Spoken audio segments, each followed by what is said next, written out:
Zimbabwe government says total end of corruption unattainable as billions vanish. Neanda Radio reports. Hello viewers, welcome to Champions Network TV.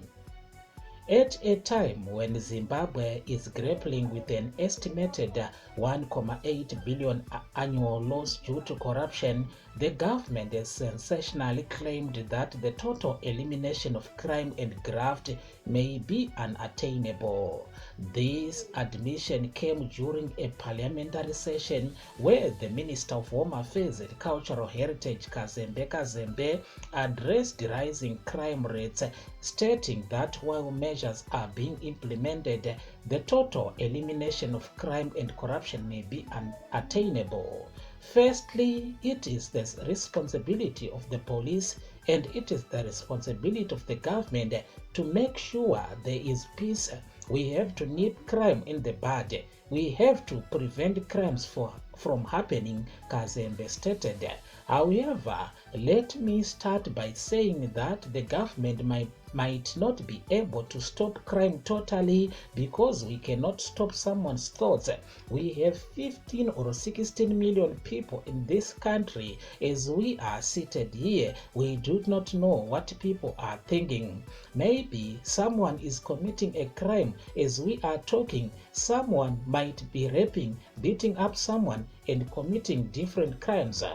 It is not possible for the government to totally eradicate crime, corruption, and stealing, the minister stated. What we must do as government is what I am going to explain, that we can take measures to lessen crime as we work towards the prevention of criminal activities. We are carrying out awareness campaigns every day. We have different programs that we are running where we are educating people not to keep large sums of money at home and to boast about having money, because by so doing you will be attracting thieves. This is one of the measures that we are taking. We are also trying our best to educate people to work together when we have noticed illegal activities, to inform the police.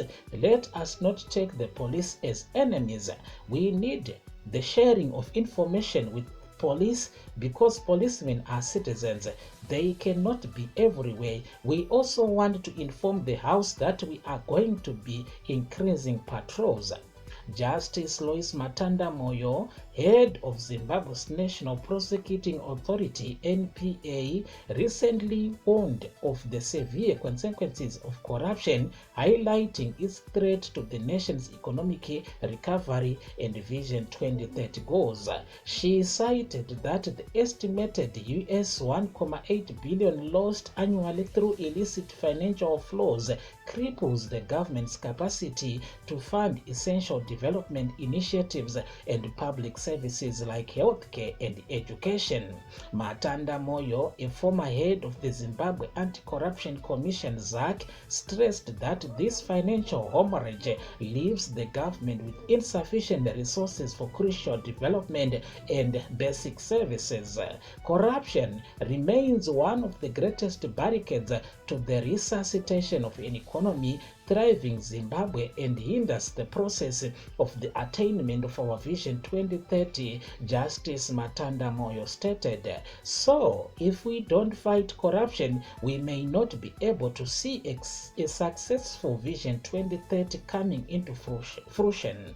As a result of these illicit flows, governments are left with little or no financial resources to channel towards development and the provision of basic services such as health and education. Justice Matanda Moyo further pointed out that ordinary citizens bear the brunt of corruption's impact in Zimbabwe. She asserted that these illicit financial flows are unacceptable and called for the total eradication of corruption and the recovery of stolen assets to benefit the populace.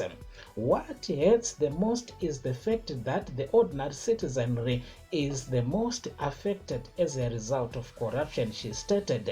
It is estimated that that Zimbabwe, we are losing 1.8 billion annually due to corruption. That is a huge sum of money. Such illicit financial flows are unacceptable and bleed the economy of revenue meant to promote sustainable economic development and the betterment of the livelihoods of all Zimbabweans. It is time, ladies and gentlemen, that we totally eradicate corruption in Zimbabwe and recover stolen assets, Justice Matanda Moyo stated. Thank you for choosing Champions Network TV. If you are visiting this channel for the first time, kindly subscribe so that you don't miss our future uploads.